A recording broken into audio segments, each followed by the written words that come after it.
In this episode of Overbore, I find a new car that Rich doesn't hate. We talk the finer points of late Renault Espaces, why saloon cars might be making a comeback, thankfully, and why the Rover 800 is good, actually. Is it? Yeah.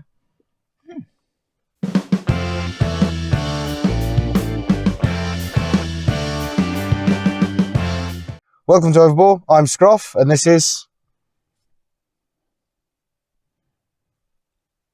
What? Kitch. You're supposed to say Kitch. I can't introduce myself. Sorry. I'm Scrof, and this is Kitch. Hello. He's actually remembered he has to speak this time instead Yes. of waving. Getting used to this audio. Waving at people's speakers. Yeah, this podcast thing is coming naturally to me. Welcome to Overbore. It's episode 4. Is it? Yeah, it is. Bloody hell. Who'd have thought? Yeah, Who'd have thought? we're actually doing it. Yeah, the numbers are going lower and lower every week. Welcome to Overbore. We are coming to you live from the interior of a Genesis G80 electrified. No, electrified G80. That's the way around it's supposed to be said, I think. They actually electrified. That's the model name. It's called a Genesis electrified G80. Wow. So, which means it's a G80, which is a big saloon, and it's electrified. Yeah. To be fair to them, I think I know why they've done that. I think it's because everybody else has done like electric or E, so they're trying to find a way of making it different. And about the only way they can do it that's left is to put the word electrified in the name. No, they could call it Sparky. The Genesis Sparky G80. Sparky Electrocution Mobile. The Genesis G80. Genesis G80 sounds like a TV you get from Asda. Well, yeah, I mean, it is Korean, so... Yeah. I mean, and it makes lots of TV turning on and turning off noises. Yes. Yeah, when you turn it off, it does this.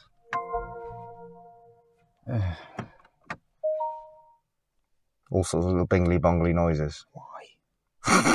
It's right up your street. Well, there's bits of it I probably would like, and there's bits of it that I very much do not like. But I don't think Genesis will care. No. It's a car that I quite like, but probably couldn't recommend to anyone for several reasons. Do you want me to ask you what those reasons are, or do you want to wait until later in the podcast? Let's wait until before later. You start, before we've we've done the hello everybody. That's your teaser, isn't it? Yes. That's your. In this episode, Alex tells you what he doesn't like about a Genesis. There you go.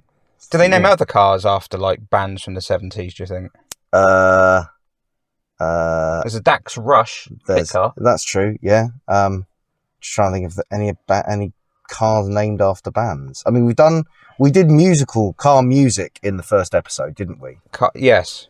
So if you haven't listened to the first episode, go back to that. It's riveting, I promise.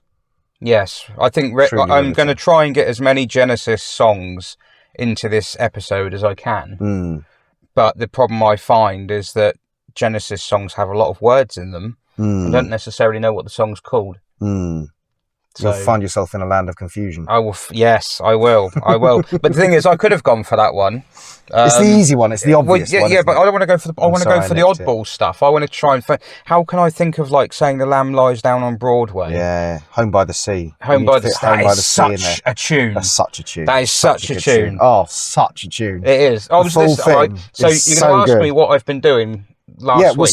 What have you been doing last week? You've been listening to Genesis? Yes. Hey! We're going to segue into that because I've not been working on cars because I've been poorly. Because I've had a tooth problem. Okay. Yeah. Right? And I had a tooth pulled out and I had to ring the an emergency dentist and I made my appointment after many annoying hours. What time was the appointment? It was at 2:30. I kid you not, it was at 2:30. Excellent. But I was in such pain at the time. You were like, I don't care. And when she said it's not funny. I didn't go, hey, like that. I was in such pain that I just went, okay, I'll be down there at 2:30. You went, have you got anything sooner? Yeah. So, I've not been working on cars because I've been doing that. And I had a temperature and an infection and all sorts going on. That's not fun. And I was laying in bed and I had Spotify on. And I thought, I'm going to put Genesis on. And I just happened to put Genesis on. It's brilliant that you did that, not knowing I was bringing you Genesis to see. It's quite fortuitous. Well, really, because because I'm getting old, I've started to, not as old as, well, I'll say not as old as you. I'm actually older than you. You are older than me, yeah. But which is quite remarkable. Yes. Because mentally, psychologically, I'm much older than... Yeah, you can say mentally. I'll accept it. I'm not going to be upset. But no, one of the things I'm finding myself is I'm listening to lyrics a lot more. So, and I put Genesis on. I was laying there, and I don't know, maybe it was the drugs, but I was laying there thinking like, wow, like Genesis really, they're really good. Yeah. Some of these lyrics are amazing.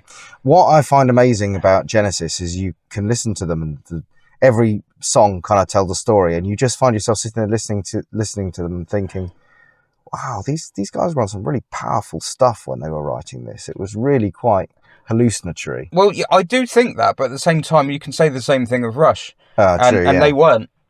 No. They were always in bed by like 9:30. Were they really? Yeah, they used to tidy their hotel room up before they left. That's amazing. Yeah, they were brilliant. That's sensational. Yeah, but it's that kind of thing. So, yeah, I had no idea that this car was coming here. I have to be honest, because I had no idea there was a car called a Genesis. So, yeah. Well, I have brought the Genesis here tonight. You suggested it. Man, you're in too deep. Hey! Oh, this is poor. Excellent. This is so poor. I bet What's you guys... the Knights one? The Knights one's... I can't remember what it's called. Oh, I don't know that one. The Knights of the Round Table or something. Oh, yeah. No, Selling England by the Pound? Selling England... I'm thinking the Battle of Epping Forest. That's what I'm thinking of. If people don't like Genesis, they're going to hate this. Yeah. Because they are one of those divisive bands. Well, they're really going to hate it because we're talking about Genesis in a Genesis. Yeah. It's a double whammy of Genesis. It is, yeah. If you don't like Korean And in a minute, we're electric going to have to talk cars- about the Volkswagen Polo Genesis as well. Oh, yeah. Which is going to unite old and new in an amazing way as though we planned It's a it. shame I don't know anything about them. I don't really either. If you don't like prog rock and Korean electric cars, and small Volkswagens. you're not enjoying this at the moment. Agreed. But yeah, I think you might also not enjoy the fact that we are so dark and gloomy. Yeah. Because our lighting, which we had successfully working... Yeah, we worked out the lighting. For one podcast. It's all broken. Has failed. If you're on Spotify or any of the other platforms... That's the better way to do it. we broadcast to, you won't know what we're talking about right now, but if you go and look us up on YouTube... And you're not missing anything, I promise you. No. This is actually a really good time, just to mention, we have finally got our fingers out and got our social media presence going. So we are on Instagram, Blue Sky, Threads, and X.com. So if you want to come and find us, you are welcome to. And if you want to send us an email, you can even do that. Our email address is overborepod, all one word, @gmail.com. And you can email us and tell us things about where you're listening to the podcast. If you're sending nudes, can you be a female, please? 'Cause last time that did... I didn't... Yeah, no. It's not what I wanted to see. If you want to complain about the quantity of Genesis puns in this episode, that is not the email address. They're not puns, though, are they? Are they? I would have said they're puns. Oh, I mean, you're the professional writer. Well, I would have thought if they're song titles, it's not a pun. If you work a song title in, I suppose you're using it as a double meaning. Yeah, exactly. So... Yeah. That's it. I was going to use In Too Deep then, but I've remembered you've already used it, so we can't really use that. Yeah, you can't repeat them, can you? No, it's not. And to be honest, Repeat might be the name of a Genesis song for all I know, because they've made so many. Well, true. Yeah. But what was I saying? Yeah, so please email us, drop us a line, tell us what you're doing as you listen to this podcast. As long as it's savoury. Yeah. Well, I don't want to know. No, I hope people aren't doing it on savoury. There's some weird people out there. I guess that's true. But I want their clicks. So I mean, if they have to email me something, I'll take it because I want the view. Yeah, you are welcome. You are welcome if you're one of the weird people who are doing something unsavoury while listening to a podcast. Just don't tell us about it. No, I don't want to know. Yeah, I don't think I want to know either. No. But we will actually be doing... I'm actually fairly confident no one is. So I think we'll be all right. I think we're in the clear. I think we're all right. But we will actually be doing a reader's comments or a reader's letters episode before too long, once we've gathered enough. Got some readers. Once we've got some readers. I shouldn't have said readers, it's listeners, really, isn't it? I'm too used to newspapers. But yeah, once we've got enough listeners' emails and questions and answers, if you want to ask us a question, you can do that. And we will endeavour to answer it at some point in the non-specific future. Yes. So yeah, please email us. Please find us on social media. We are about, and continue to listen to us because it's nice having you as a listener. Not anyway, personally, we just see you as numbers, but well, you know, I see. But them, I value their number. Yeah, I mean, yeah, quite. I look at every time the little number clicks up, I think that's a real live person somewhere. A new person. Yeah. So or thanks, persons. It might be a bot. Could be a bot. Do bots listen to podcasts? Well, people might not be listening to the podcast. People might click it, hear the sound of my voice, and go, no, and turn it off again. And then that would be, that still counts as a view. I mean, are we complaining? Well, we will be when we're monetised, yeah, because the hours... I love your optimism. Yeah. When we're monetised. Yeah. Yeah, it's not hard to get monetised on YouTube. It's quite hard to get monetised on Spotify. Yes, and I hear it's not worth it either, really. Probably not, no. So why are we doing this again? I'm not entirely sure why. Someone thought it would be a good idea. Great. Because we just talk shit all the time and thought we might as well film it. So, yeah, I don't know why. That's a ringing endorsement of our podcast style there. Yes. Yes. Yeah. Excellent. Good. Well, now that we've put everyone off listening, shall we continue with the podcast? Well, if there's any point, might as well screw it. Yeah. Good. Excellent. Yeah. So you've been poorly mostly this week. Are you now that was recovered? Last week, because this week's just started. Well, it's a fair... Well, now you're giving away all our secrets of when we're recording this. I haven't said the dates. I've just said this week has just started. Yeah. Okay. And this is abnormal to be doing this today. Well, that's true. Because you've made a special trip. Yeah, I have. To do that. Yeah. You just really wanted to drive the Genesis. I very much enjoyed the schlep down in the Genesis.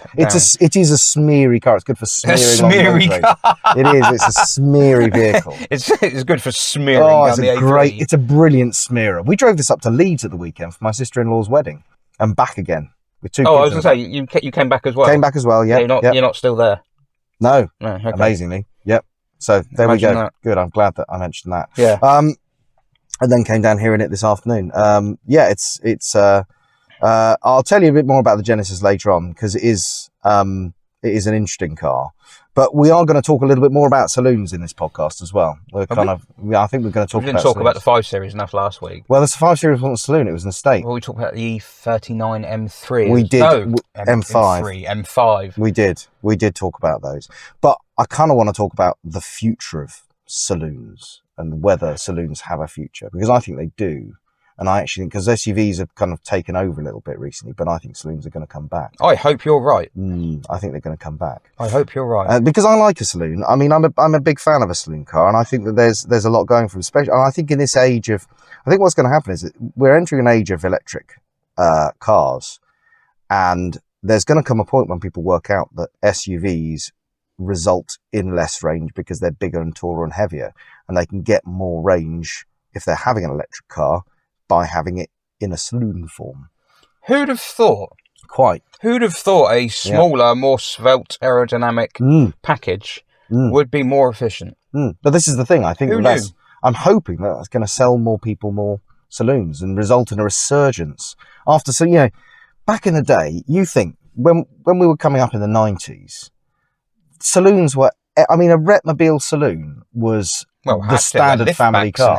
And hatchbacks. Well, I'm using saloon in that kind of widespread term. Yeah, they were.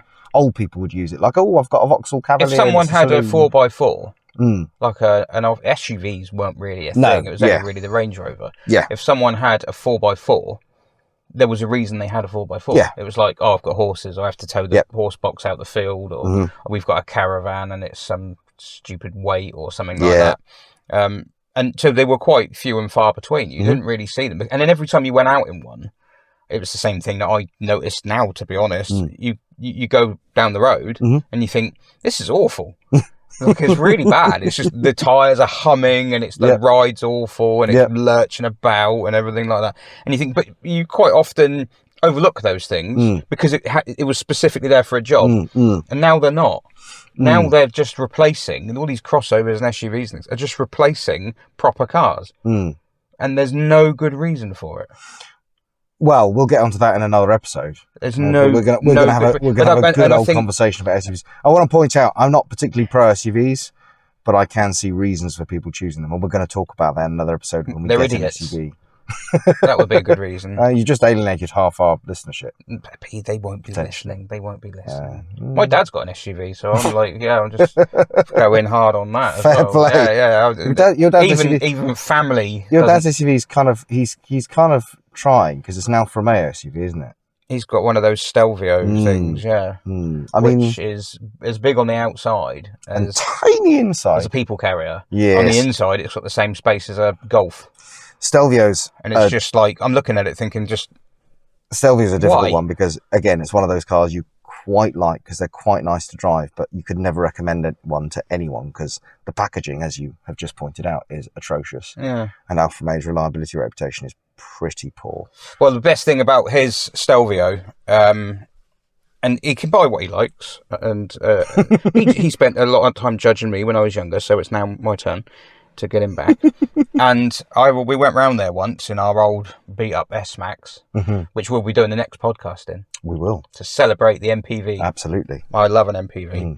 And in fact, I can tell you about something I've done this week in a minute with an MPV. Cool. But wow, I'm excited. I'm riveted. But no, we went round there once for a family do or something like that. It was that time of the year when you have to go and see your family. And I got onto the driveway and his Stelvio's parked up there, as it always is, with a crook lock on the wheel. Okay. And I looked at the crook lock and thought, what? I mean, I've seen them at car shows and things on old cars, like as part of almost like a period accessory. Yeah. Yeah. Why is it on the 72 plate Stelvio or whatever it is? And it's like, and apparently it's because they're easy to steal. Has it got keyless entry or something? Yeah. Oh, yeah. That's not, to be fair, that's not the Stelvio's fault. That's just apparently you can pop bulbs out of them at the front or something. Can you? Yeah, and like one of that you can short something out. And probably not tell everyone how to steal a Stelvio. It's all on Google. Oh, fair. But I mean, yeah, so that's why he's yeah, and I just saw it and thought, that's ridiculous. That is ridiculous, isn't it? It's so daft. It's however many tens of thousands of pounds. Yeah. And someone can nick it gone in 60 seconds style off your driveway, and you have to put a crook lock on the steering wheel. It is one of the problems with this keyless entry that's in a lot of new cars. And obviously, I think anybody who's been listening to the news will be aware of it. It's a particular problem with keyless entry that thieves can do this thing that's known as a relay theft, which is where they stand outside of a particular bit of equipment. Yeah. They can get the key to send it. If you keep the key too close to your door or whatever, they can get the key to put send your key it in like a metal box now and stuff. Yeah, like that. Faraday cage. Like you know what they should have, right? What they should have. You know when you go to your house and to get into your front door, you've got an actual metal key. Yep. And you put it in, and you have to turn it, and it physically unlocks something. If they did that on cars, like if you had a door lock, it's incredible. So and then you could use that same key. I don't know how they'd have to figure some way out of doing it. But if they could attach it to the car somehow, like to the steering column, so you have to put that key in there and like actually turn it and unlock the steering. And then to start the engine, you could turn the key once more. And of course, that means you can't start the engine without the key. Without the key. They should do something like that. Have you thought about patenting that idea? Because that's a brilliant idea. Well, I do know a bit about security. Ah, do you now? Yeah. I just think they should do something like that. It's a great idea. It's an amazing idea. So go on. What's the other thing you were doing this week that you haven't told us about yet? It was nothing that exciting. But in my YouTube capacity, I quite often put unsuitable cars on the rolling road. Okay. And I was bought an unsuitable car. By my friend, and I imagine your friend Steve, Channel Tunnel driver Steve. Oh yeah, friend of the podcast. Oh great, yeah. He bought in, and it's a spoiler for my channel. Oh, incredible! A Renault Grand Espace Mark III 2.2 diesel turbo. Good lord! It was magnificent. It has 10 sunblinds. Not on the front doors, obviously, because that would be silly. Yeah. But it has retractable sunblinds in the back doors, the rear quarter windows, 2 of them on the tailgate, because it's not one sunblind, it's 2 individual ones. And then it has 2 sunroofs in the roof, and it's got 2 sunblinds on those as well. Incredible. And I saw this thing, and it is so long. inside. Oh, it's huge because it's a grand as well. Yeah, so when you have the third row up, you've still got a boot. And I just looked at this, and it has captain's chairs at the front, which only rotate if you've got the seats in a specific position with the armrest up. Otherwise, it either hits the steering wheel or hits the B pillar. Love but that. Apart from that, it's fine. Love that. And I saw this and I thought, we get to the point now where MPVs are actually starting to become quite fun. Quite desirable, yeah. Yeah. Well, here's a thing. I saw on Blue Sky today, a chap I know has got 3 Espaces. Phil, if you're listening, I am talking about you. Oh, the pond. Maybe. I don't know. He's got one that's got a 3.5 litre. He's selling it. V6 that's for sale. Yes. Yeah, that's the story I was going to relate. Yes. Oh, yeah. No, I saw that and thought, that'd be really cool. And then I thought, no. Yeah, I had exactly the same thought. No, the one that Steve's got, maybe, because that's a bit more older and analog. And I mean, you can't see how fast you go. Oh, yeah, you said Mark 3, didn't you? Because his is Mark 4. Yeah, got you. Mark 4. Yeah. The screen, the LCD screen in the middle with the upholstered dashboard. Yeah. Oh, but it's a different fabric to the seat. Yeah, for reasons. Because French. Because with the double glove box in the middle, and then the top one opens, the bottom one rotates. So much practicality. And but he said the ride was so good. He said he ended up coming down the A3. Yeah. The traffic, the A3 is just atrocious at the moment, as you probably know. And at the top of the A3, obviously, you've got the stupid junction at the M25. But then halfway down, they elected to close it as well on a Saturday and divert everyone out through the middle of nowhere. Oh, no. And that's brilliant. Well done. Yeah. And, but he said, but he wasn't uncomfortable on the journey. He was annoyed, but he was comfortable. Not uncomfortable. And it was just big soft velour seats lovely. And everything like that. And I thought, I think there's something fun to be had in MPVs. Now, if you went a family holiday or a mate's road trip or something, and you just pile into this thing, and you got all the tunes going and all the sunroofs open and everything, you just think, that's just fun. And now you can't have that. Well, we have got an MPV coming to the podcast later this year as well, which is going to be tremendously exciting. Is that an MPV or is that a minibus? Yeah, it's an MPV. It is an MPV. I didn't know that was going to be counted as an MPV. Counts as an MPV, yeah. Sorry, just to clue listeners in, I'm going to be taking delivery of a Volkswagen ID Buzz, which I'm going to be running as a long-termer for 6 months. So it's Volkswagen's electric kind of minibus that harks back to the Type 2. And we're going to do a few podcasts in it, I think, because we should. And we're going to try and take it to some places as well, because we should, because it's cool. We should go to Photo in it. Photo. We should. That's not exceptional, though, is it? No, but there are half the cars in the show. Oh, fair point, yeah. We were going to go to Futu last year. Yeah. No, we didn't, did we? We were thinking of going there and recording from the car park. Yeah. Because that's where all the unexceptional cars are. It's just like there's a Hyundai Getz or something, or a Hyundai i10. There's a Kia Picanto from 2012. The alternative Photo. Yeah, because, when you walk into Photo and there's a Sierra Cosworth and they think, So I do like an MPV. I wouldn't mind taking an MPV to Photo. That would be quite an old school. Yeah. I'd love a Mark 1 Espace. I mean, I know it's the one everyone defaults to, but I would love a Mark 1 Espace. I was quite taken with that Mark 3 actually. I bet. But it's very I think smooth. they're good looking things, those Mark 3s. Do you know how similar it looked to a Mark 1 Laguna? Yeah. You look at it, if you looked at a picture of it, you'd think I'm mental. No, I know exactly what you mean. They took all the styling cues. There's certain angles. I said to Steve, it looks like I have tried to draw a Mark 1 Laguna in 3D. You know when you try to draw something in 3D, it ends up looking like it's been steamrolled. Yeah. It looks like a Laguna that I've tried to draw. Do you know what I remember about those? What? The weird little vents on the door mirrors. Yes. They had these weird little vents on the door mirrors. And for what reason? There's literally no reason. There's more effort gone into the styling of those than Volkswagen putting into an entire Golf. I think there was. True. I mean, this guy. Apparently it was mint. Right. This thing. Right. But those mirror covers, those things, they're almost like wrap-round mirrors. It's like Vectra style. It's almost like a Vectra, yeah. They've got roof bars that look like a spoiler on the back. It has, yeah. He thinks it was the first car or MPV to have that, because the C8 had that, but obviously that came later. Oh, I think you might be right there. The Mark 1, the Mark 3 Espace, might be the first one to have it. But the mirrors were all like tatty. The paint was coming off, and the dashboard's blown, so you can't see. All you can see is how many miles it's done. Oh, right. Can't see. And you drove it down the A3? Yeah, you can't see how fast you're going or how much fuel you've got, but you can see how many miles the car's done. That's it. Nice. It's a mint Birmingham car. Oh. From eBay. Okay, So nice. he got the train down to get it apparently, and he got a phone call from the guy when he was on the train saying you can get it started.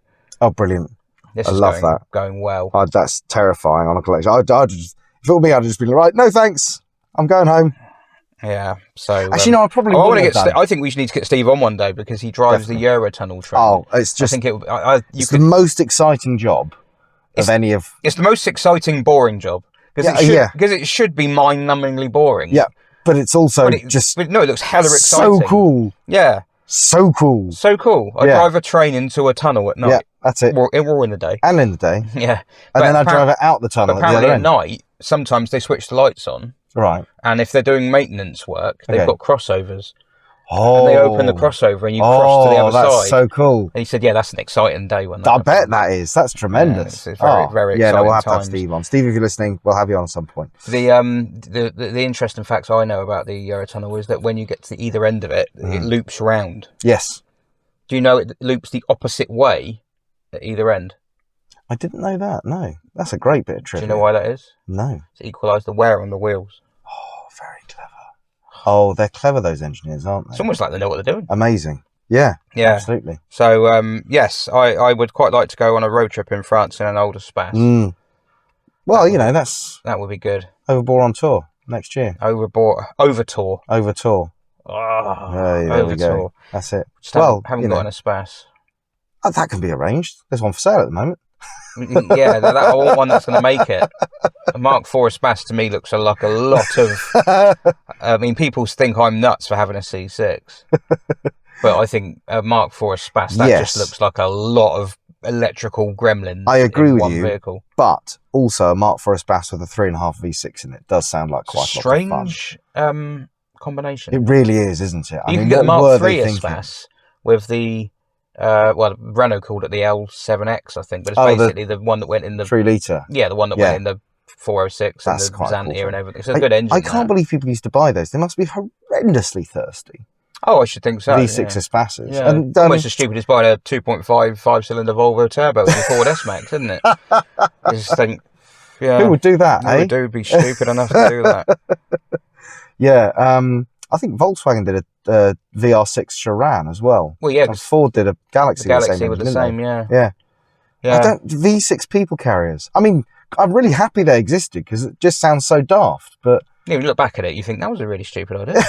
How did that ever make it through to production? Well, the S-Max kind of, we'll talk about. I'll do the S-Max in the next one, obviously. Yeah. Because we'll be in the S-Max. Yeah, but, the S-Max kind of works. It's a slightly different kind of setup. Whereas if you've got your kind of van-like Espace, and you've got a gnarly V6 in the front of it.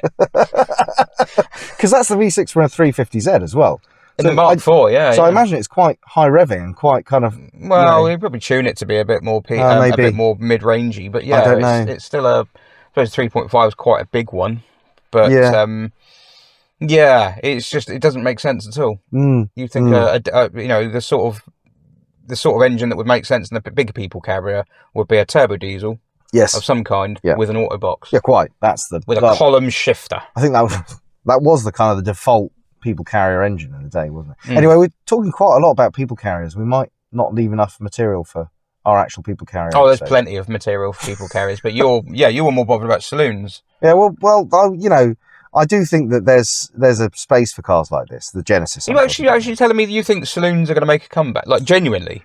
I think they might. Well, the thing is, for that to happen, you're kind of relying on people to be sensible and actually be reasonable and rational, which I know I'm asking a lot of people. But, here's the thing. For a lot of people, the biggest fear about electric cars is range. It's range anxiety. It's less of a fear, I think, actually. Or it's less well-founded as a fear. But range there is a problem with range because, obviously the charging network in the country is not as good as it should be. People do get range anxiety. And the best way to squeeze more range out of a car is for it to be more aerodynamic. That's why so many manufacturers are trying to make... For it to be petrol. That sort of defeats the objective of being an EV, doesn't it? So I can see a future in which people start to cotton on to the fact they can buy... If they want to buy, say, a BMW or an Audi, which I know you are not particularly a fan of, but a lot of people are, if that's what they want to buy, they might look at the saloon or four-door coupe BMW or Audi and see that the range is considerably better than the SUV they were going to buy. This is the thing with. So I'm not hating. I'm not hating on Audi. I'm just taking that as an example there.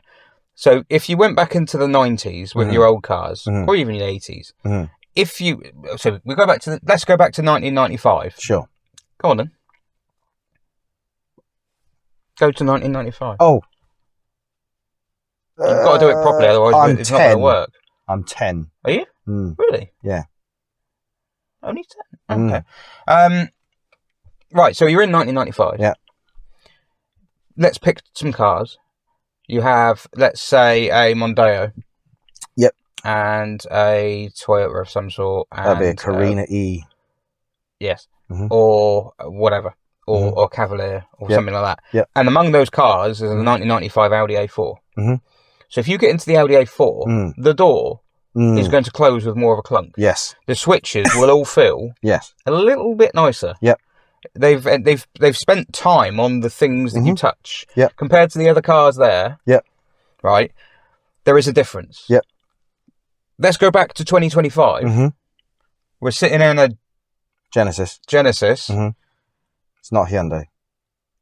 It's a Genesis. Okay. I was going to say a Hyundai Genesis. I keep thinking like a Hyundai Sonata. Like a Hyundai. The two are not indirectly related. But anyway, carry on. So we're in the Genesis thing, right?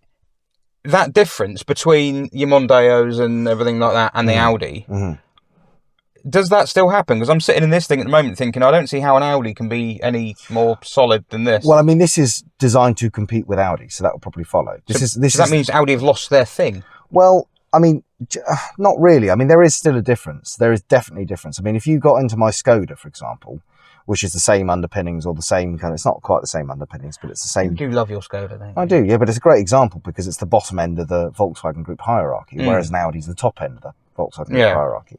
So you compare that with like an Audi A4 from today, you would notice a difference in terms of the switchgear and the perceived quality inside the Audi. But this is everything you. But this is a premium product. So Genesis, just to fill you in, Genesis is to Hyundai as Lexus is to Toyota. Right. So these window switches. Yeah. I'm caressing the window. You are caressing the window switches. You know when you play with a window switch. Yeah. You've got your sprung. Yeah. Element there's just a little bit of give, and there's normally like a little bit of give in the middle, a little bit of free movement. Yep. There is none. Absolutely none. No. Absolutely none. No. But then this is a car that has been engineered to trying to be an Audi, or it's trying to be a BMW. It's trying to be the Korean BMW, effectively. So that's why this car feels like this. This isn't a Mondeo level car. This is a BMW level. Well, that's the intention anyway. How much is it? Yes. Oh.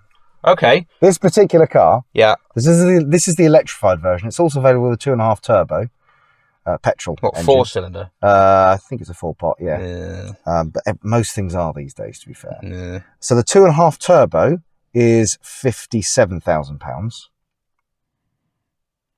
Okay. For our listeners, Richard has just registered an expression of surprise. That's quite. I don't know if it's expensive or not. I'm thinking it is. I mean, I think it's quite expensive, but then again, it is pitched again. Going back to what I was saying before, we're living in an era where a Fiesta is 20 grand. Yeah, so. And it is pitched. It is ranged against Audi and BMW and Lexus. It's trying to be the Korean Lexus. This is kind of a. Well, I suppose you call it an E. It's like a 5 Series kind of thing. It's kind of a 5 Series. This is a C6 rival. Kind of, yeah. Yeah. Let's go with it. Let's just say yes. Yeah, why not? Let's just say yeah. Why not? But the electric version then is £75,000. So this is a £75,000 car, the one you're sitting in right now. I'm sitting in a £75,000 Hyundai. Yes. Genesis. It's a Hyundai, isn't it? Yeah. And, I think at that price, it's very, as I say, very, very hard to recommend. I quite like it. Is there a reason why it's that much money, though? Has it got, like, amazing range or something like that? It has got a lot of toys on it. It has got quite good range. I mean, the official range on this is about 370 miles. What, for an electric car? Yeah. Well, that's not bad, is it? But it will probably real world. I mean, in this temperature, it's giving me about 272 through 280. That's quite a big drop.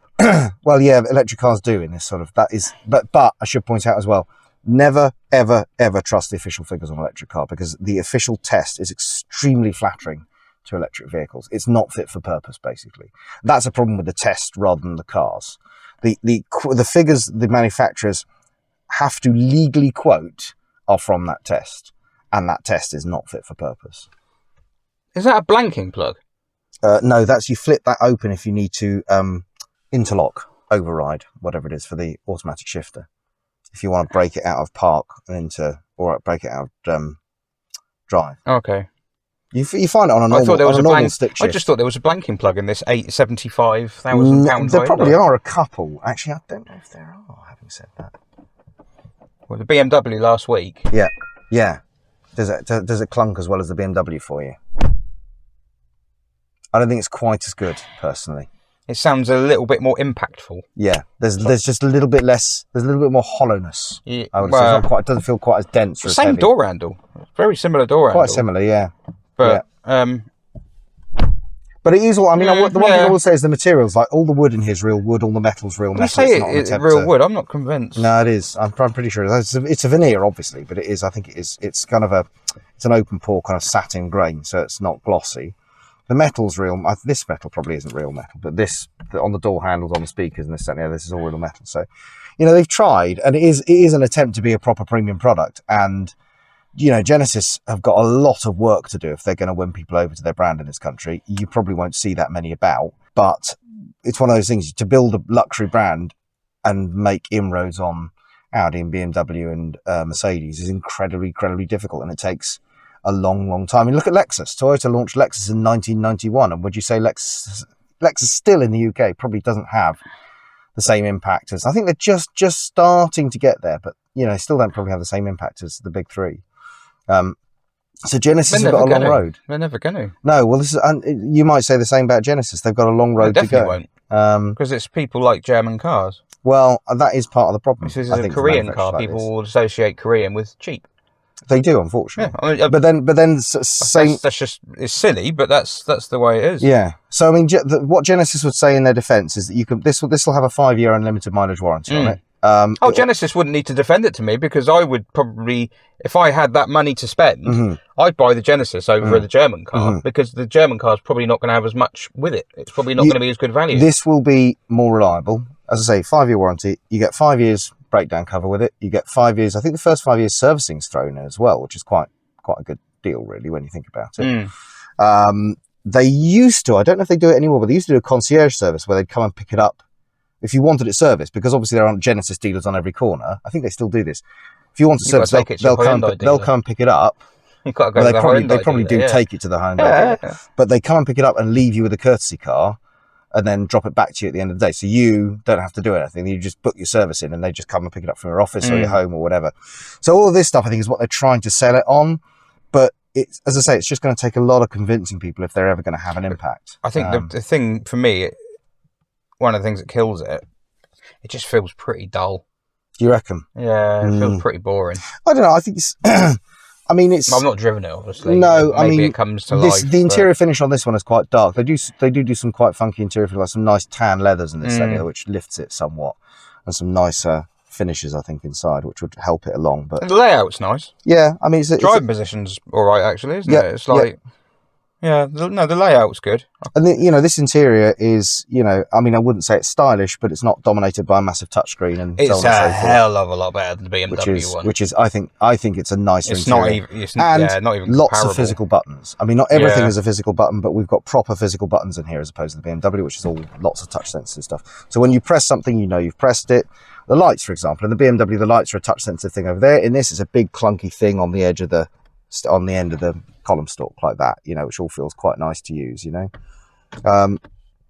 Yeah, it's a proper... It's clunky, it's chunky and big and nice, and it feels, And in this day and age, I give everything credit. I give anything that's got proper physical buttons a bit of credit. Yeah. I like that. And, and the buttons are big, they're easy to hit, There is a touchpad down here which does many of the climate functions, but to actually adjust the temperature, there's a big turnable knob, so to speak. Buttons for recirculate and so on and so forth. So there's a lot to like about it. Yeah. The 2 problems I have with it, the 3 problems I have with it are the price. It's actually, I know it doesn't feel it because we've got the seats wound back. It's actually quite cramped in here for a car of this size. There's not that much in the way of headroom. Yeah, but I like that. It's cocooned. feels like you're in a sort of coupe. The reason for that is because the floor is quite high because it has to make way for the battery underneath. So actually, this is, again, go back to our saloons versus SUV debate. One of the slight problems with a modern saloon is that in order to fit an EV battery in it, you end up impinging on interior space a little bit. Do you think is that because you think saloons might make more of a comeback because the technology has improved?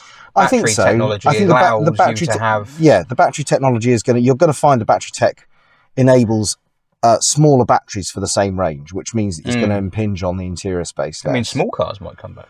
Oh, they're starting to, yeah. I mean, we're about to see Volkswagen about to launch, they're about to preview their new small EV, which is the ID. I think the concept's going to be called the ID Everyone, but it'll probably be the ID2 when it comes out. Yep. Enjoy that. Why do they do it? But we are about to see the rise of the small. Oh, Citroen already has this. I mentioned to you a couple of podcasts ago, or last podcast, the EC3, which is. Sure. I don't think it is actually. I was just guessing because it was a new Citroen. It's a 100 real world. Probably get 150 miles out of it. It costs £22,000, I think. It was an SUV. It's not really. I mean, it's kind of a tall, boxy hatchback, really, if we're honest with ourselves. We are going to see. The Saxo. We are going to see the rise of the affordable EV in the next few years. I mean, you can already buy the Dacia Spring at $14,995, which I don't think an awful lot of. I think could be better. That's cheap though. It is cheap, but for a grand more, you can have a Leap Motor T03, which is something. Oh, do what now? Like, yeah. Is that a Genesis song? Actually, sounds more like a Rush song, that one. But which is again a small. What is it? Genuinely, what's it called? It's called a Leap Motor T03. A leap motor, as in taking a leap. What, do they only make them every 4 years or something? I see what you did there. Very good. Which I had to go in a couple of weeks ago, and it was okay. It was because it was nearly agreeable. They're $16,995, and for that money, you can't ask an awful lot of it because that is quite cheap by modern car standards. Good amount of space. Is the Renault 5 going to be about 20 though, isn't it? 22, yeah. Again, another really good value. It's going to be 22 grand with a small battery. Don't forget. If you want the bigger, but for the majority of people, they probably will just need the small. I mean, they'll just use this it is the thing. If you're using it as a they? second car, I think a lot of people, and actually generally speaking, not just if you're using it as a second car, with EVs, a lot of people do get hung up on range. But actually, if you have fast charging and a reliable infrastructure, range becomes less of an issue. Because if you know for a fact that when you stop at the services, there will be a charger there that you can plug in and top your battery up in 15 minutes, which we're not there yet, but that will come. It doesn't matter what your range is, really. Well, the thing is, like, a lot of people, like even my wife said to me once when we were talking about it, and she electric cars, she said, well, we couldn't do our trip to France, we do. I was like, well, yes, yeah, agreed, but how often do you do that? Yeah. Like once a year? And you could. It's just that... It's just a planet. Yeah, I mean, I did that drive. Do you remember that drive I told you about where I drove the Tesla to the south of France last year? I don't listen to what you say. No, fair enough. Yeah. I mean, nobody really does, to be fair. So it's unfortunately doing a podcast. Well, what's amazing about our podcast is I would imagine most of the listeners are listening to everything you say and just blanking out what I'm saying. You reckon? Yeah. Well, I haven't said much this time around, so... It's just going to be one long collage of static. He's talking about electric cars still. Oh, God, I wish you'd shut up. Dear. But yeah, so anyway, I was going to say, you can do it, but you just have to plan in, if you think about it, when you're doing a trip like that, you never do it all in one hit, do you? You stop for a pee, you stop for lunch. To be fair, I do. Do you really? Yeah. Do you not stop for a pee? If I don't need to. Surely you need to. I drove from here to Stoke once in one hit. Because I just got up to the M6 and I thought I haven't stopped yet. And I thought, well, I'm not going to now. Obviously, I'm going to keep going. I have to have a little 15-minute stop. And then when I get there, cup of coffee. I got to Stoke, and of course, by the time I got there, I was absolutely of course you were. bursting for one, but I had done it. And on the way home, I stopped 6 times. I completely screwed it up. But I hadn't broken the seal. It was the morning. No, yeah, I left in the morning. I hadn't broken the seal. And you were good to go, so I was all right. So yeah, that was in my BX. Nice. My Mark 1. Which one? Which that was VEP. Vep. Nice. Yeah, I drove to Stoke-on-Trent in Vep. Great car to buy the wheels that are currently on the C6. Ah. Because they were that cheap. Because they were advertised as C5 wheels. Oh, I see. And I saw that and thought, oh, you silly boy. I'll have that. Those are C6 3 litre I'll wheels. have those. They'll do the job nicely. Oh, nice. So I drove. It was worth driving up there for. Yeah. But anyway, as I say, that's the thing. EVs, if you need to do a trip like that, A, it's rare, and B, it is possible. It's just that you have to factor in a bit more time for charging. And when we arrive at a point where the charging infrastructure is reliable and you're going to get on a charger, that's not going to be so much of an issue. Especially if, like me, you have young children and you therefore need to stop with some regularity. Or you do a longer trip in 2 halves and you stop overnight somewhere and whack a bit more charge in it. Yeah. But there'll be ways and means of doing it. It doesn't mean that you're not going to be able to do it. If you've got a car that can do a genuine 200 miles on a range, like a genuine 200 miles when it's fully laden. This will do a genuine 280. You wouldn't normally go 280 miles without stopping. Well, as I said to you earlier on, we drove it all the way to Leeds on a charge, and we didn't have to. Actually, we didn't. We did stop and put some charge in it, but only because we were stopping anyway. We could have gone all the way on one charge. If you're going to. We were stopping anyway and thought, well, we're stopping. Let's just stick it on the charger for 10 minutes. But of course, it's expensive 50 miles. doing that, though, isn't it? It is. That is you've highlighted there one of the big problems at the moment is that the public charging is very expensive. I mean, at the moment, you're paying about 89 pence a kilowatt hour, which to compare with your home tariff is probably around 20 pence a kilowatt hour. And if you think a car this, I don't know what the battery in this is, but it's probably about sort of 80 odd kilowatt hours. So 80 times 89 pence, you can see how suddenly, to charge the full thing up all the way. It's more than petrol. You're talking about 50, 60 quid. Which is then getting you 280 miles. So it does end up, which is very expensive. Yeah, exactly. So that's why, and this is why I keep saying electric cars at the moment only really work for people who've got a driver and can charge it up on their home rates, because if you're charging up on a public charger all the time, it can get very expensive very quickly. Where the flappy paddle, it's got a flappy paddle gear. It has got a flappy paddle, right? So, and it's got you notice that it's got a little battery. That's right. Here. So that allows you on this, you can adjust the level of regen you're getting when you lift off the accelerator. So you can have no regen at all, so that it just coasts like a normal car. Can I pull the paddle? Yeah, you can, absolutely. You can feel it clack. Huh. It's not particularly clacky. Not particularly. No. So you can adjust the level of regen. So you can have it so that when you lift off the accelerator, it gives you full regen. So you only drive it driving with a stuck brake caliper. Yeah, kind of. It is actually, yes. Or you can have none at all. You can have I think there are 3 levels in between, so you can adjust how much you get. And you do. Is that all those paddles are for? Yes. That seems a little excessive. I've often thought this, but all the Kias and Hyundais, they all have this. That's the way you adjust the regen, and I think it's a bit excessive just having the paddles for that reason. Because surely you just set it the way you like it, and then you never touch them again. I can understand if one of them was like a power mode or something. Yeah. But What have you found? Oh, bit of free play in that one. Are they a bit plastic? Bit of free play in that one. A bit plastic. Oh yeah, that's plastic. Yeah. Yeah. There you go. Burn it. Fail. There you go. We should talk about old cars as well. We should. I mean, people who are listening to this going, I don't want to know about your silly electric cars. And the lack of Genesis songs that I tell you what old car this reminds me of, though, is the Lexus LS400. Because when that came along, everybody went, Toyota's made a luxury car. Ha! And it turned out that it was actually really very good. Yeah, but no one's laughing at Hyundai these days. Well, no, they aren't, but they are kind of laughing at Hyundai making a luxury car. Like, people still think of Hyundai and Kia as really like bargain basement budget brands. But actually, if you look at the different cars they're turning out, we talked on our first podcast about the Ioniq 5N, the performance electric car. Oh, you talked about the Ioniq 5N. I did talk about the Ioniq 5N. Yeah, and because you were paid to do it.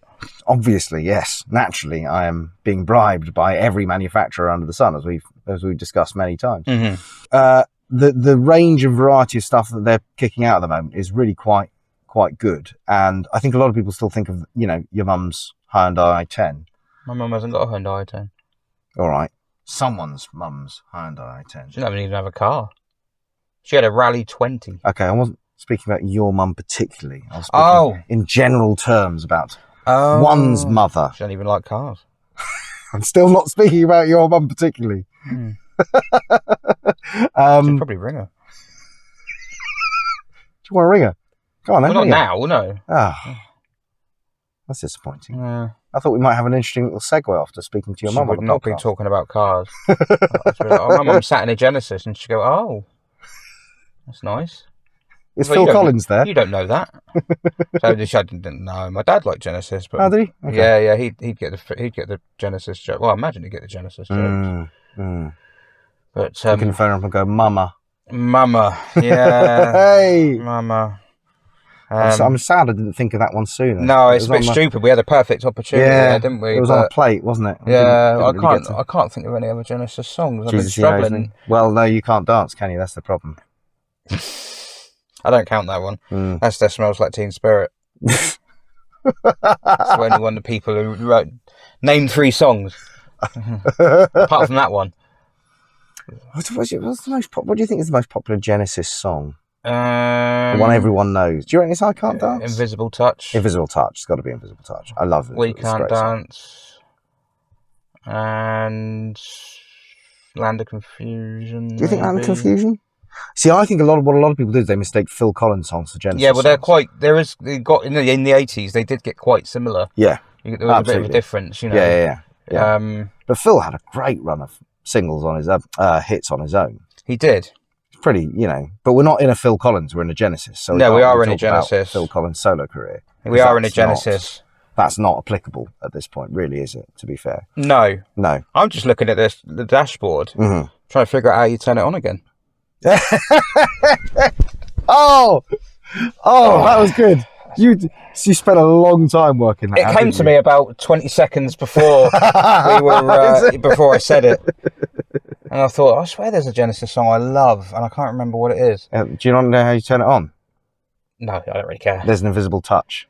Oh, that's a lie, because there's a button. I can see it. I know. It's actually flashing. Is that because it's literally heard us? Flashing. Is that because it's heard us? Because if it is, I'm going to get out. It's literally flashing all this time. It's flashing constantly while the car is in accessory mode, which it is at the moment. Right. So it's waiting for you to turn it on again. Do you know the funny story about that song? Turn It On Again, is apparently this is after Peter Gabriel had left, and from what I remember, there was someone writing something, and they said that Peter Gabriel stood in for Phil Collins once at a gig because Phil Collins wasn't well, and they said, "There's all the music," and they were like, "You gonna be all right with Turn It On Again?" Because the time signatures on it are absolutely batshit crazy. Yeah. And he's it'll be fine. And it started, and he thought, "Oh shit, I can't do it. I'm struggling here." It's like, isn't it 4? No, 13. What? Eh? So and I asked a drummer friend a little while ago. Yeah. And I said, "Listen to that song. What's crazy about that?" And he went, "All of it." Really? Yeah. He said it's just needlessly complicated. Brilliant. Like any proper prog rock band. Yeah, absolutely. I've got so much time in the world for Genesis, and it's so funny because they often get kind of. I don't know if it's the same anymore, but it used to be the case that they used to get kind of get the piss taken. Yeah, they do. Yeah, in the same way Rush do. Yeah, it's the same sort of thing. Yeah. It's a lot of prog rock bands. I think they're one of the best lyrics wise. I think they're one of the best. Yeah. We should do an episode one day on driving tunes. I'd be really good at that. Yes, because I've got a lot of driving tunes up my sleeve. But I think Turn It On Again probably go in there actually. Yeah, I reckon so. Turn It On Again. Home by the Sea is Home by the Sea is awesome. It's a tremendous song, and it's so underrated because nobody really knows about it. And it's this ridiculous prog rock epic that's recorded in 2 parts, and it's just the most bizarre. Like if somebody came to you and said, "We're going to write a song about a thief who breaks into an abandoned old people's home, and it's full of ghosts, and they sit him down and keep him captive, and they tell him all their old stories," you'd be like, "You're right. You're what? What are you? Have you lost it? Are you all right?"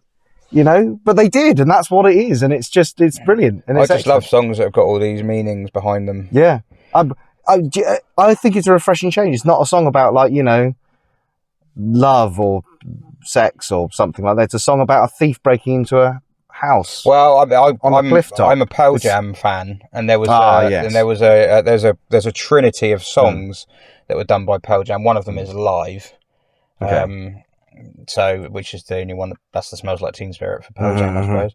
And that the meaning behind those songs is absolutely mental as well. It's like it's a kid who's No, I can't go into it because it gets dark. It gets dark. Also, we've managed to make our podcast about cars about prog rock instead. Which, do you know what the problem with that is? What? Right? So people will say, well, you sat in a Korean car, which are cars historically that people would accuse perhaps of being a little boring, a little dull. Yep. And we've not really talked about the car. We've ended up talking about something totally different, like music. It's true. But you could also draw a parallel between Genesis the band and Genesis the car. In that Genesis is a band that often gets, piss taken out of it, and there's some sound and fundamental goodness there. And you might also say the same about the Genesis the car. What classic cars, older cars, would you put that? Would you attribute the same? Oh, there's so many.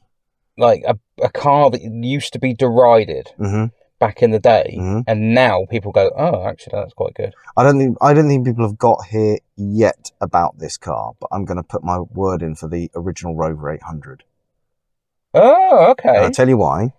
Because the original Rover 800 often got derided because actually there were problems with it because it was shared with the Honda Legend, its development. Honda were very specific about the dimensions.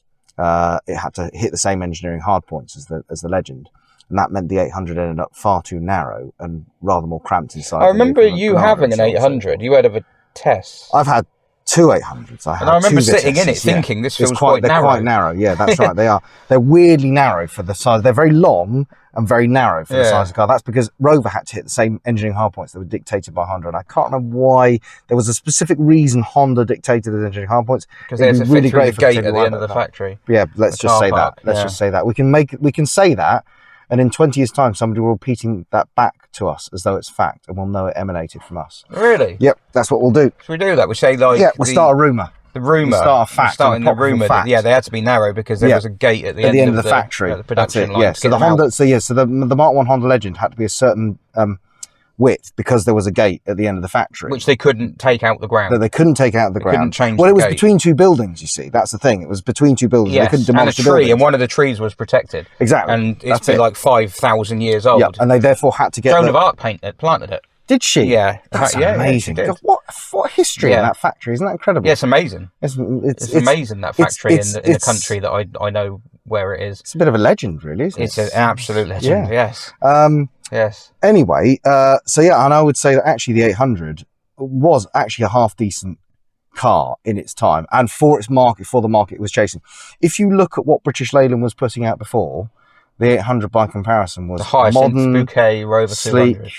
Well, actually, that was not too bad. This is another car you could say was derided, but actually was quite. Well, the thing is, I'm not being funny. A Honda. Yeah, I was to say they're all Hondas underneath, right? Any Honda in the 80s is not a bad car. Exactly, and that's my point with the 800 and actually the Hyacinth Bucket 200 as well. Is it was a Honda under the skin, and everybody loved the Honda. So why did they hate the Rovers? Was it just the wood and was it just that overhanging British Leyland? I think people. I wasn't say people aren't stupid, but they are. I think you're right. But I tell you, another car that applies to is the Rover 200 that followed that. Well, that was a very, very good car. Which was a very good car. And everybody looks at now as a bit of an old banger, but actually was... Oh, no, I don't know. I think they're starting to get their time.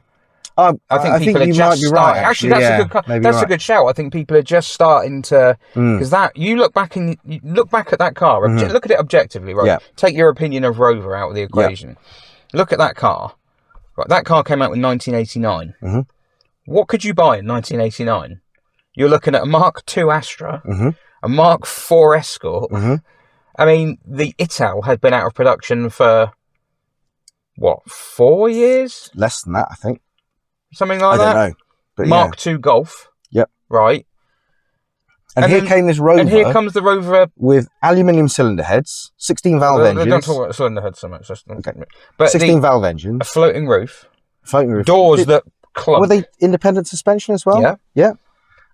Road handled well. The technology in that car was light years ahead of anything else in that class. It was the only car they managed to take the Honda Concerto and actually, the Rover version was more popular. I think it was. They actually that little strip of wood. Yeah. Isn't too much. No, it's just enough. Just right. enough. Even in the GTI. Yep, agreed. Even in the the GTI was a great looking car. That was a terrific looking little car. My dad nearly bought one when our BX got written off. Oh, really? It probably would have been a little bit small. Because it was probably a bit smaller than that. But one of the things he remembered, and I'd read this in a magazine. It's like the only time I'd read it in a magazine, and then had my dad confirm it. Because everything else they wrote in a magazine, he was like, "No, I don't find that." Like the Xantia has no steering feel. No, I don't find that. Or the seats aren't comfortable. No, I don't find that. But the Rover, what do they? R8. They call it. Yeah. They said that the power steering was an option, and if you don't have power steering, it's horrendous. It's so heavy. Oh, really? And he test drove one without power steering because the SI model didn't have, the early ones didn't have electric windows. Oh, right. You know, they were wind up windows and things, and he didn't. This one didn't have power steering, and it ruined it. Yeah, that's interesting. But then I think it was the 216 SLI, which was the next level up. Got the power steering. But what they had is the most basic one didn't have the wood on the dashboard. No, that's right. The SI then had a single strip on the dashboard. Yep. The SLI extended had to some on the doors. It extended to the doors. I know this because my dad had an 820i, which is the base model 820, except for the E, which was the really basic. And he had the wood on the dash, but we didn't have the wood on the doors. Yeah, that's disappointing. Yeah, it was. But that car, because at the time my grandparents lived in France, and we used to drive up and down the motorway all the way to the south of France and back again every summer in that thing, and it was brilliant for it. It was a really, really good car. It had a big fastback, swallowed all our stuff. Comfy enough for me to sleep on the back seat. Comfy enough for them to drive through the night, and it wasn't because we'd drive it through the night because it was August. We'd always drive down. It was too hot for them. Then they could get a cheaper ferry in the evening and then drive through the night and arrive in the morning and then sleep in the morning basically when they got there.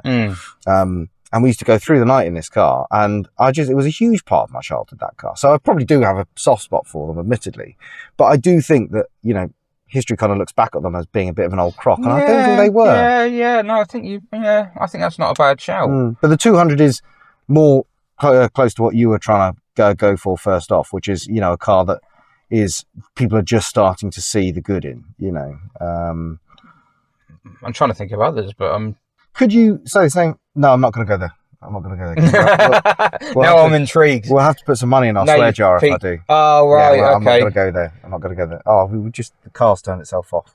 Let's come back on, car. There you go. The C word jar, isn't it? No, I'm not. We're not going to. Yeah, because it's not a Citroen podcast.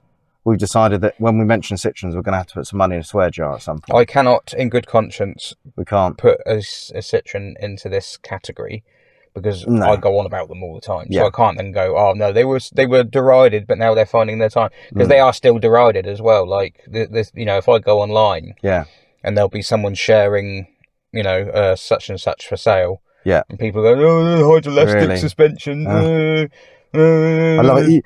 They're a nightmare to work on. It's always great, isn't it, when you put a Citroen advert up and it's like, well, you talk about Citroen, people are like, oh, hydroelastic suspension. Like, who was that I was speaking to somebody the other day?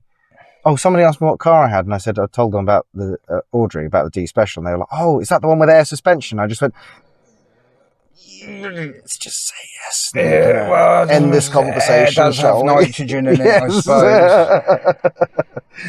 suppose. Anyway. We should probably end this conversation. I think that's probably about it, isn't it? I haven't looked to see if it's recording or not. So no, we're probably not recording any of this. Really, if you're watching this, great success. If you're not watching this, we've failed. Or listening. If you're listening to this, well, there's that. Yes. Great success. Yeah. But no, I think to summarise, I think the Genesis is. I forgot I was in it. So, does that mean you like it or you don't? I like it more than cars that have stupid lack of dashboards. Okay. How much was that BMW last week? Oh, more than this. 85. 80 something, yeah. And that was not on pure EV either, so it doesn't have this use of just being. Yeah, no, I would. If I wanted to waste my money, I would waste 75 on this rather than 85 on that. All day long. You heard it here first. Buy a Genesis instead of a BMW. That's Rich's professional opinion. So we found here a modern car you don't hate. No, the only thing I'm trying to do is find a way of getting Abacab into this. I've been thinking for ages. I thought there must be a BYD that's called an Abacab or something like that, or Aura or something like that. Aura. I'm just trying to think Genesis songs. I think I've run out of Genesis song titles. There's so many of them, and they're so quotable. I've been listening to it all day, trying to get it ingrained into my head. My brain's just gone blank. I was trying to think, like, could I tell you that I knew a body shop guy called Jesus, and he knows me? Do you know what's worse? Is you were talking about your dad, and I didn't say anything about You're No Son of Mine. Oh! I was trying to find a way to work it in. I couldn't find it. That would have been a good one. That was perfect, wasn't it? Absolutely perfect. That would have been a good one. When you said you phoned your mum, I should have said, well, what would she say? You're no son of mine. Basically, we're not very good at this. And we're really bad at this. Apologise. So on that note, thanks for watching or listening. Bye. Bye. Right. I hope it was recording.